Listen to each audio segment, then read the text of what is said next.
Amis passionnés, bonjour et bienvenue sur Ferment Mind. Et aujourd'hui, on est au mois de décembre et comme je vous avais dit, on va faire quelque chose de différent.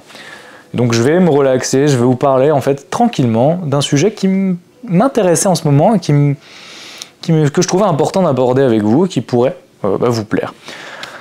Alors, je vous ai parlé la dernière fois de mon expérience au Canada, je vous ai parlé de mon expérience en fait avec le voyage à l'étranger, ce que je trouvais bénéfique, mais aussi vraiment quelque chose où je vais parler vraiment avec le cœur de mon expérience et de ce que j'avais ressenti. Et je suis d'ailleurs content que ça vous ait plu, j'ai eu de très bons retours. Mais bref, moi, c'est Étienne Volk, pour ceux qui ne me connaîtraient pas, je suis boulanger et donc je fais un podcast audio et vidéo qui s'appelle Ferment Mind et dans lequel j'invite un invité pour discuter en fait de sujets de société, de sujets climatiques, culturels, mais aussi éducatifs avec lui via sa passion, via la mienne, pour en fait renouer le dialogue et puis apprendre les uns des autres pour transmettre et puis partager notre passion. Mais aujourd'hui, comme je dis, c'est un épisode un peu différent et on est juste, j'ai envie de dire tous les deux. Je sais pas qui va regarder. Et je voulais parler avec vous du fait d'être perdu. Je voulais parler avec vous de ce sentiment de tu sais pas ce que tu veux faire de ta vie. Tu sais pas quel travail tu veux faire, tu sais pas vers où t'engager, vraiment tu t'es perdu. Et t'as un tel point où t'es perdu que bien souvent en fait tu t'emprisonnes dans ta situation donnée. Et tu te paralyses et tu ne laisses pas les opportunités venir à toi, tu vois pas les choses qui se passent parce que en fait tu as trop peur, tu te poses trop de questions, tu es trop en train de te demander qu'est-ce que je veux faire, est-ce que c'est vraiment ce que je veux, quand une opportunité arrive, tu hésites à la prendre parce que est-ce que c'est ça que je voudrais, je suis trop perdu et donc tu stagnes souvent et c'est quelque chose que tout le monde je pense a vécu. Alors moi, je vais être honnête avec vous, je ne savais pas comment aborder ça. C'est un sujet un peu important, qui est complexe, donc je vais l'aborder comme dans la dernière vidéo, avec mon ressenti, avec ce que j'ai vécu. Donc vous m'excuserez, je vous parle de mon expérience, parce que je peux pas parler, j'ai pas envie de faire du blabla sur une expérience que j'ai pas vécue, tout simplement. Et donc, je savais pas vers où aller. Et je me suis réveillé cette nuit. Et quand j'ai bu un peu d'eau et je me suis dit, c'est vrai que j'ai beaucoup d'imagination. J'ai trop d'imagination même des fois et je me suis rendu compte à quel point l'imagination, parmi plein d'autres choses dont on parlera, est une arme vraiment à double tranchant. Parce qu'elle peut autant t'aider dans un projet, dans une activité, dans ta vie, à te propulser, à te donner des idées, à t'encourager, à te motiver pour aller vers un but. Mais comme vraiment te pénaliser, te démotiver, et te créer un mur qui est clairement inexistant mais juste dans ta tête pour aller vers tes objectifs et donc vraiment te ralentir. Et je me suis dit que ça pourrait être intéressant de parler de ça aussi. Mais donc, je vais pas vous parler de fait d'être perdu totalement dans votre vie, c'est-à-dire pas savoir ce que tu veux faire, quelle école, quel métier, parce que je l'ai pas vécu. Moi, j'ai eu la chance... En fait, j'ai eu la chance... Et là, peut-être la même chance en même temps, en tout cas, j'ai eu la chance de savoir que je voulais être boulanger depuis le CM2. Depuis peut-être 10 ans, je me suis dit je vais être boulanger. Donc c'est vraiment mon objectif de vie qui s'est créé là-dessus un peu. Je me suis dit voilà, je vais être boulanger. Puis je suis devenu boulanger. Et j'ai fait des études pour aller vers la boulangerie, donc j'avais vraiment cet objectif qui était en vue. Je vais être boulanger. Et au fur et à mesure du temps, comme je l'ai expliqué dans la dernière vidéo, si jamais vous voulez la voir, en fait tu te donnes des objectifs, tu te donnes des idées, de nouvelles choses se greffent à ce premier projet. Et moi ça a été d'être boulanger et de partir voyager à l'étranger. Donc au Québec, au Canada. Et c'est vraiment ce qui m'a drivé jusqu'à mes 22 ans. C'est vraiment là-dedans que j'étais parti, donc je me suis jamais posé la question de ce que je voulais faire. Tout est découlé tout seul, tout s'est mis un peu sur un plateau comme ça, et j'ai suivi comme le cours de ma vie, avec tout ça qui se mettait tout seul, tout embriqué, tout bien. Sauf que j'arrive en 2022, fin novembre 2022 au Québec, et là, ben, je suis boulanger et je suis dans un pays étranger. Donc mes deux seuls objectifs, alors pour certains ça peut être peu, excusez-moi, voilà, ça était validé en fait. Et là, une grosse question s'est posée en fait. Qu'est-ce que je fais? Quelle est la suite? Est-ce que j'ouvre une entreprise? Est-ce que si? Est-ce que ça? Et là, plein de questions. Et là, du coup, t'es dans la première fois que j'ai expérimenté ce sentiment de perdu en fait. Et la première fois que j'expérimente le wow, ok, je sais pas du tout ce que je veux faire. Mais par contre, à force de gamberger, je me suis dit ok, on va prendre le problème à l'envers. Pour savoir ce que je voudrais faire dans ma vie, et je pense que ça peut aider, je vais d'abord lister ce que j'aime pas faire, ce que je veux pas. Et en fait, les choses sont vraiment bien goupillées pour moi parce que j'étais dans un métier en boulangerie, mais qui me plaisait pas tant, tu vois. En fait, la façon de faire de la boulangerie, la façon de boulanger me plaisait pas. Et donc, plus petit à petit, en fait, en faisant des trucs que t'aimes pas, tu te raccroches à savoir ce qui te plaît vraiment.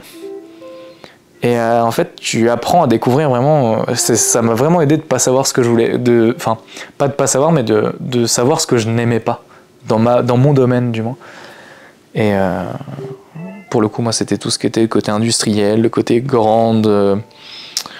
Grosse entreprise. Avec énormément de produits. Et tu fais beaucoup de pain. Mais moi, en fait, ce qui me plaisait dans mon métier, c'était l'artisanat, c'était le créatif, c'était. Découverte de nouveaux produits, etc. Puis ça s'est affiné avec le temps. Mais du coup, ça m'a en fait un petit peu aidé. Je me suis dit, ok, je vais me donner un autre objectif en fait, qui va être, voilà, je le fixe. Le but c'est pas de dire ce que je veux faire, c'est juste de vous parler un peu de ce moment de solitude et ce moment où tu te dis qu'est-ce que je fais de ma vie en fait. Et donc la première étape c'était ça, c'était ok, je suis dans un milieu qui me plaît pas, etc. Ça me plaît pas, et c'est quoi la suite pour moi? C'est quoi la suite que je veux pour ma carrière, pour ma vie, etc. Donc t'es dans un sentiment étrange de remise un peu en question, et dès que tu as... Souvent en fait, quand tu touches l'engrenage un petit peu, tu titilles l'engrenage, qu'est-ce que je veux faire dans un tel domaine, en fait tu te retrouves très vite à titiller tous les engrenages, et du coup tu remets tout en question au même moment. Après tu vas me dire, quelque part tant mieux, tu vois. T'as mis les choses à plat, autant tout démonter et tout te reposer en fait. Qu'est-ce que je veux être, qu'est-ce que je veux donner, qu'est-ce que je veux offrir, vraiment qu'est-ce que je veux pour ma vie et tout. Donc tu te remets en question et puis tu doutes, t'essayes de... Pendant un temps, on va pas se mentir, quand t'es perdu, des fois t'as tendance à mettre les choses de côté. Tu te dis c'est pas grave, là je vais profiter un peu. Assez de questions posées. Je vais profiter, je vais... voilà... faire ce que tout le monde fait dans la vie, sortir, voir des amis, boire des verres avec des amis, faire des repas, etc. Puis à un moment donné, en fait, la question, elle revient vite vers toi. Et là, c'est s'apprendre à s'écouter et à se dire, ok, au fond de moi, qu'est-ce qui me plaît vraiment, tu vois. Et donc, je voudrais revenir, du coup, je vous parle de ça, pourquoi? Parce que, du coup, t'avances, et puis t'arrives à un autre moment où... tu sais à peu près ce que tu veux. Et là, l'imagination prend le dessus. Donc tu imagines ce que tu aimerais être plus tard. Et tu dis, waouh, j'aimerais vraiment être ça me fait plaisir, ça je veux être ça. Je veux être riche, millionnaire avant 30 ans, comme on dit. Non mais donc vous imaginez. Et puis, tu peux imaginer aussi, quand tu as des passions, comme moi en boulangerie, comme dans des hobbies, dans des sports, tu te dis, je m'imagine atteindre tel niveau, par exemple. Et là, je vais vous parler du côté double tranchant de l'imagination, c'est que tu t'imagines vraiment, je vais faire ça, je vais aller là-dedans, là. Ton imagination t'amène vers ça, donc au début tu as une espèce de poussée de waouh, ok, je veux faire ça, let's go, je vais aller à tel niveau dans mon domaine, ou je vais aller faire dans tel truc. Et là, tu sors ton téléphone, tu checkes des trucs, tu scrolles sur les réseaux sociaux, et quand tu es abonné à des feeds, je sais pas si tu es sportif, si tu fais de la musculation, si tu fais de la course à pied, du cheval, voilà, tu suis des comptes, et tu te retrouves à voir des gens bien meilleurs que toi. Et là, ton imagination prend le dessus et te dit, regarde mec, toi tu t'imagines vouloir être ça alors que t'es pas capable de faire ce qu'il fait. En vrai, et là tu sais que c'est du bullshit, parce que tu t'imagines des trucs dans ta tête, t'as tendance à te dire, mais mec, regarde ce qu'il fait, c'est magnifique. Ou regarde ce qu'il produit, regarde je sais pas moi, le score qu'il a fait, peu importe dans le domaine que vous voulez, hein, je vous laisse libre recours à votre imagination, vous aussi. Et tu te dis, mais jamais je pourrais atteindre ce niveau-là. Et là, ton imagination te dessert, ton mental aussi, parce que ton imagination, ok, ça commence avec l'imagination, mais après c'est le mental qui te dessert aussi. Tu te dis, mais non, c'est mort, je suis pas capable, je n'ai pas le niveau, moi je pourrais jamais faire ça. Et donc tu te desserres tous les jours petit à petit, en fait, via ce truc-là. Déjà, tu peux abandonner des projets, tu peux abandonner des idées. Et là, je parle pas forcément pour moi, parce que c'est pas vraiment le cas. C'est juste que j'ai eu ce sentiment-là un jour, et je me suis posé la question sur, ok, j'aime bien me remettre les choses en question, remettre en perspective, me mettre à la place d'autres personnes aussi, pour pouvoir avoir une meilleure vision, tu vois. J'aime bien réfléchir. Moi, je suis quelqu'un qui aime bien réfléchir, ça me dessert des fois, mais j'aime ça. Faire des travails de pensée comme ça. Et donc, tu te dis, waouh, ok, j'ai pas le niveau, mais tu vois même pas, en fait, le centième de ce que la personne a fait derrière. Ça se trouve, la personne a fait des centaines d'échecs avant de publier son truc, a fait des centaines d'entraînements, a fait des centaines de ci, de ça. Et en fait, tu te rends compte que j'en discutais avec un ami, et c'est vrai qu'on a tendance à toujours surévaluer nos capacités sur le court terme et les dévaluer sur le long terme. Parce qu'en fait, la vie, c'est une organisation, tu vois. Et sur le long terme, tu es capable, sur un an, tu es capable de faire des progrès de fou. Si tu es discipliné, si tu as envie et que tu fais les choses par envie, passion, par amour, et que tu te disciplines à faire les choses étape par étape, et que tu te mets des objectifs concrets, petits et tout.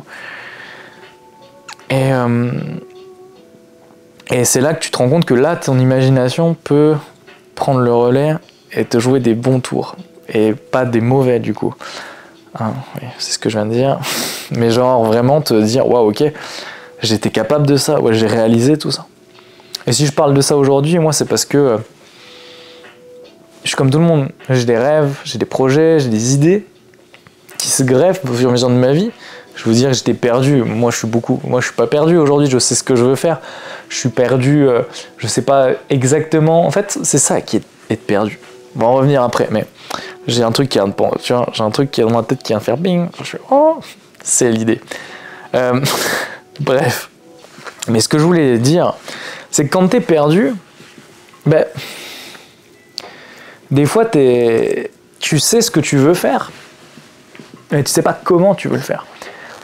T'es perdu, parce qu'en fait, trouver un sens à sa vie, ou trouver un sens à, pareil, bam, quête de sens, prochain chapitre de cette vidéo, parce que c'est super important selon moi, et pour moi, dans ma vie. Mais c'est ça qui est chaud avec le fait d'être perdu, c'est qu'une fois que tu as trouvé la passion qui te plaît, le domaine, l'idée, le projet, et que tu es moins perdu, tu as une deuxième étape du perdu qui est, je sais ce que je veux faire, mais je suis complètement perdu sur comment le faire. Je suis complètement à l'ouest et je sais pas quelle étape franchir. Et c'est compliqué parce que tu te dis, je vais atteindre tel but, mais je suis complètement perdu sur la route à suivre, sur le chemin le plus rapide qui va m'amener à ce but-là, parce qu'on veut tous aller vers le chemin le plus rapide, en général. On veut tous atteindre notre objectif le plus vite possible dans notre vie. Et c'est frustrant. Et c'est là que tu te paralyses, des fois, dans une situation. Parce que tu sais ce que tu veux faire plus tard, tu vois des objectifs, tu vois des chemins, des routes qui s'ouvrent à toi.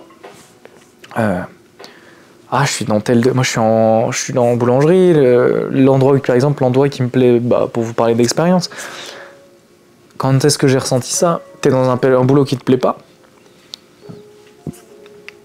T'as un objectif que tu t'es donné, qui te ramène un peu de lumière, entre guillemets, même si c'était clairement pas l'enfer, c'était même de très bonnes expériences de toute façon. Je vous invite vraiment à expérimenter dans la vie et aller vers des... Donc vous êtes dans un domaine, dans des domaines qui attirent votre curiosité, mais aussi de tenter des choses qui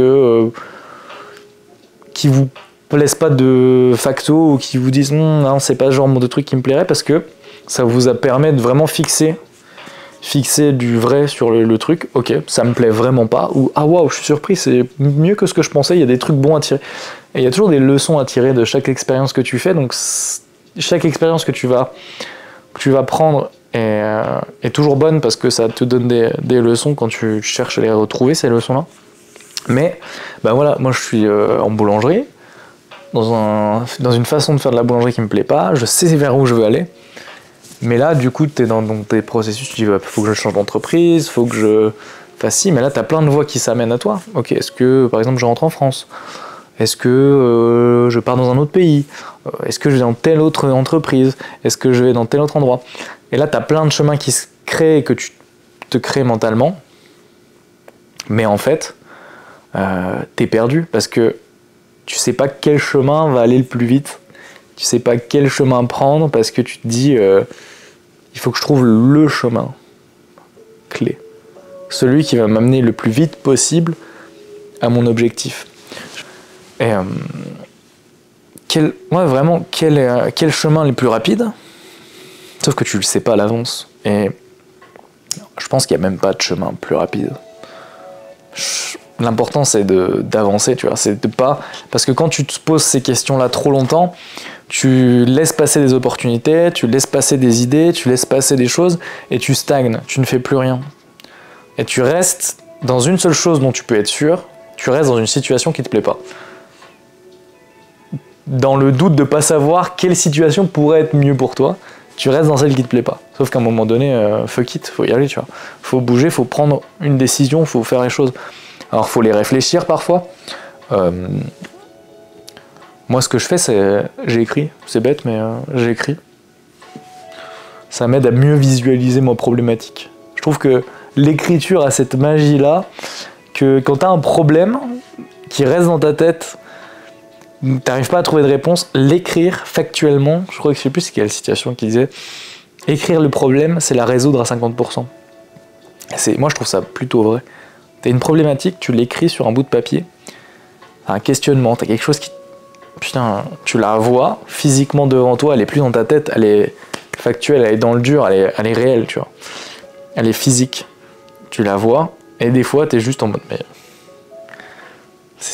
Le choix est simple en fait. Il n'y a pas de problématique. Et je vous invite à le faire si jamais ça... Des choses qui vous arrivent comme ça, des fois ça aide vraiment. Pas toujours, hein. Rien n'est magique dans la vie. Mais voilà. Et donc, à un moment tu prends une décision, tu fais un choix, quoi. Parce que quand t'es perdu, la meilleure façon de moins l'être, c'est d'arrêter de réfléchir 5 minutes, prendre une décision et avancer, parce que ça peut jamais être pire que ce que c'était avant, tu vois. Et puis après, t'as des beaux... Puis après aussi, c'est...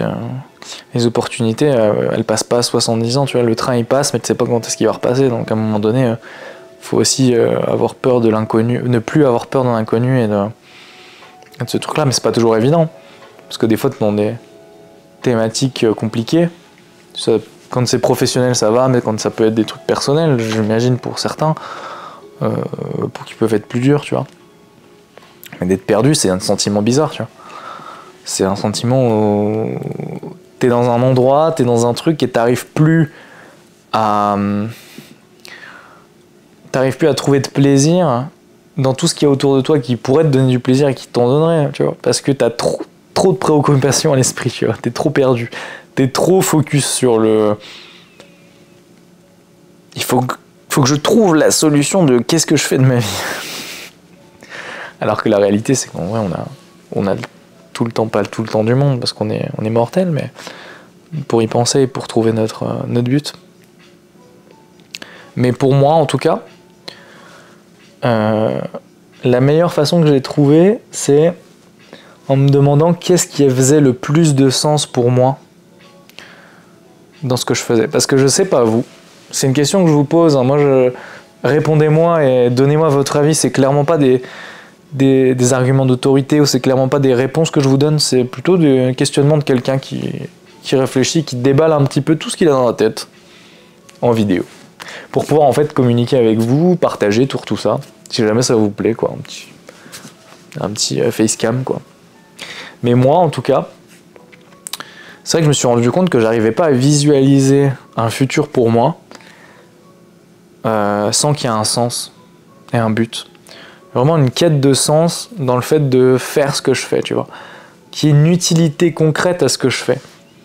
Je peux pas faire du pain ou faire un podcast si je vois pas que ça peut aider quelqu'un concrètement, que ça peut apporter du bonheur à quelqu'un, que ça peut avoir un rôle et une place géographique, un rôle géographiquement parlant sur une carte, tu vois. Je sais que moi, par exemple, aujourd'hui, j'ai du sens dans ce que je fais. Je suis dans une petite boulangerie artisanale qui travaille avec des produits biologiques, 100% local presque, on travaille quasiment que sur le vin, on fait des produits magnifiques qui me font plaisir. Et je connais tous les gens avec qui je travaille, les producteurs aussi avec qui on utilise les ingrédients. Je suis dans une place donnée et j'ai un sens dans ce que je fais. Je sais que le pain, je le fais avec tout ce que je peux, du mieux possible.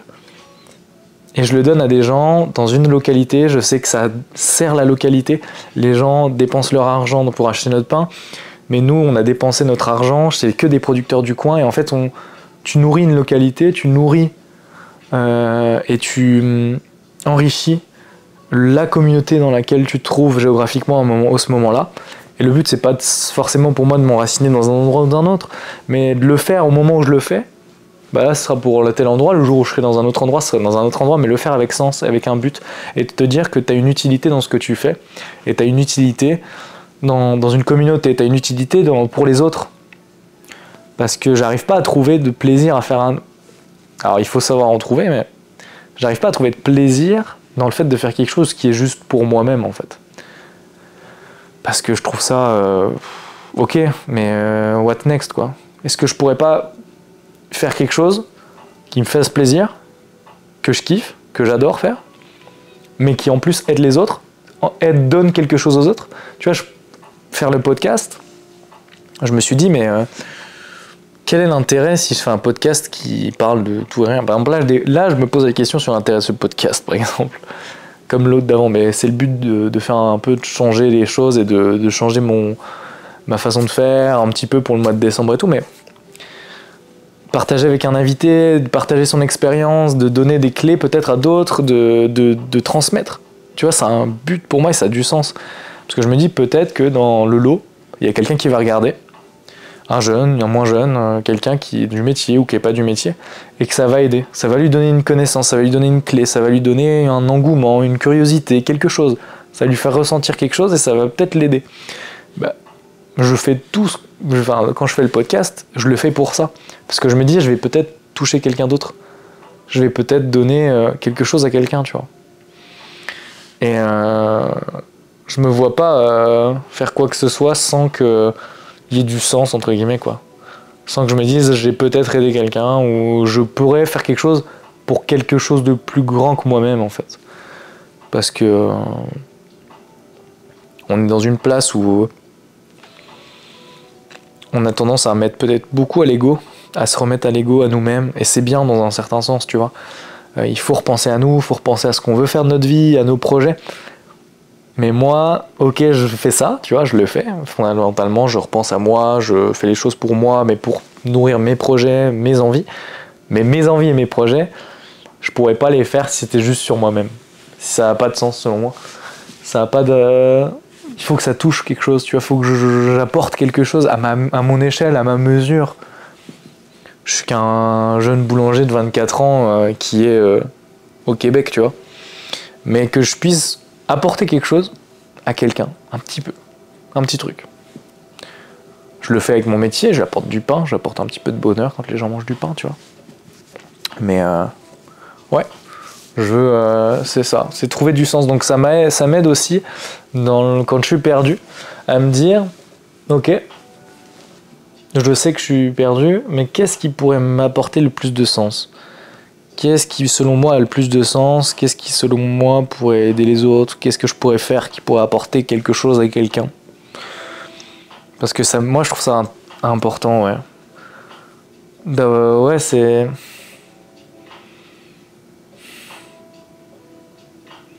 En fait, j'essaye de réfléchir, mais ouais, c'est dur pour moi vraiment de me dire je fais quelque chose juste parce que je dois le faire, tu vois, parce que c'est mon taf, ça me rapporte de la thune, tu vois. Je pourrais pas. Je sais que j'y arriverai pas parce que l'argent, c'est pas que je m'en fiche, on en a tous besoin, mais à une certaine mesure. Mais moi, l'argent, c'est pas ça qui m'importe en priorité, tu vois. Ce qui m'importe, c'est de faire quelque chose dans lequel je crois, faire quelque chose que je trouve bien, bonne et avec du sens, avec un but, tu vois. Enfin bref, j'ai pas envie de radoter 15 000 ans sur ça. Et je suis vraiment intéressé de savoir ce que vous pensez de ça. Est-ce que pour vous c'est important? Est-ce que pour vous ça joue dans vos choix de vie, dans vos intérêts, dans vos buts, dans vos passions, dans vos hobbies? Tu sais, il faut avoir une part d'individualisme, pardon. C'est-à-dire avoir une petite activité, avoir quelque chose que tu fais pour toi-même, parce que ça te fait du bien. Ça, pour moi, c'est super important, c'est un équilibre. Je pourrais faire une vidéo entière sur l'équilibre, tellement l'équilibre, c'est important dans une vie, dans tous les domaines. Mais avoir un petit hobby, une passion, un jeu vidéo, quelque chose que tu fais pour toi, parce que ça te fait du bien, tu vois. Parce que c'est cool, t'aimes ça. C'est important, tu vois. Et il faut en avoir. Mais dans sa vie en général, faire que les choses pour moi, parce que ça me fait bien, je suis comme non. Enfin bon, c'est ma vision, hein. Et c'est ma vision, comme je l'avais dit dans la dernière vidéo, ma vision elle peut bouger. Et dans, je sais pas, dans un mois, un an, 10 ans, elle aura évolué, tu vois. Mais c'est ça. En tout cas, si vous aussi vous êtes perdu, mettez-le en commentaire. Je vous aurais peut-être pas aidé à grand chose dans le fait de vous bouger sur vos objectifs et sur moins être perdu. Mais en tout cas, on en aura parlé ensemble. J'ai hâte de voir vos commentaires, vos avis là-dessus. En tout cas, voilà. On est peut-être perdu, mais au moins on peut en parler. Et ça, c'est cool. Et puis, n'hésitez pas aussi, il y a le sapin de Noël derrière moi. On est au mois de décembre. Donc si vous pouvez m'envoyer vos anecdotes, pour tous ceux qui travaillent le jour de l'an, qui travaillent le jour de Nouvel An, qui travaillent le 24, le 25, le 23, ou qui doivent produire quelque chose et qui ont dû travailler pendant cette période-là de l'année, n'hésitez pas à m'envoyer vos meilleures anecdotes en commentaire, en bio, en message privé, peu importe, complètement anonyme, il n'y a pas de souci là-dessus, sur voilà, vos anecdotes, vos moments les plus mémorables, que ce soit humoristique, que ce soit drôle, que ce soit émotionnel, peu importe, des moments qui vous ont marqué. Je vais faire une vidéo après pour parler en fait de ça avec vous, du fait de travailler, de donner les miens bien évidemment, puis partager les vôtres aussi, de façon anonyme, il n'y a pas de souci. Mais ça m'intéresse et j'ai hâte d'avoir un petit peu d'autres anecdotes, qu'on puisse en rigoler ensemble et puis partager ça ensemble, parce que je sais qu'il y en a beaucoup qui aussi travaillent ces jours-là, qui sont pas toujours en famille aussi, qui sont pas toujours en vacances. Donc voilà. Et puis n'oubliez pas, on est en décembre. Si vous pouvez aussi faire de votre maximum pour pouvoir aider les autres. Voilà, n'oubliez pas un sourire, une bonne action, ça coûte rien et ça peut changer peut-être pas la vie, mais le moment de quelqu'un dans une journée. Donc n'hésitez pas à sourire, à demander à n'importe qui dans la rue s'il va bien. Et parce que je trouve ça c'est important. Je suis en partenariat avec personne, hein, ne vous inquiétez pas. C'est juste que moi je trouve ça cool. Quand on peut, faire un petit geste, des gens ont besoin, que ce soit des sans domicile fixe, peu importe, si vous pouvez les aider à votre mesure sans vous ruiner, même juste discuter, offrir un café. Voilà, c'est important, surtout à cette période de Noël. Voilà, je voulais faire les choses différemment, mais aussi c'est pour ça, parce que c'est Noël. Et c'est important, il y en a beaucoup qui en parlent en ce moment, j'écoute beaucoup de choses de gens qui disent ça, et je trouve ça vraiment, vraiment vrai dans ce qu'ils disent, c'est que c'est Noël. Participons aussi à la magie de Noël, participons à enrichir ce beau moment et à permettre d'aider les gens qui sont des moments peut-être pas évidents, avec un petit peu de bonheur. Transmettons notre bonheur, notre sourire ça coûte rien, et ça peut aider les autres, voilà. Merci beaucoup de m'avoir écouté, j'ai blablaté pendant encore une trentaine de minutes, ça va pas du tout. À très vite, n'hésitez pas à liker, partager, commenter comme je vous l'ai dit tantôt, à vous abonner, à m'écouter les autres épisodes qui sont tout aussi intéressants sur Ferment Mind. À très vite pour d'autres vidéos, gros bisous à tous et à très bientôt, salut.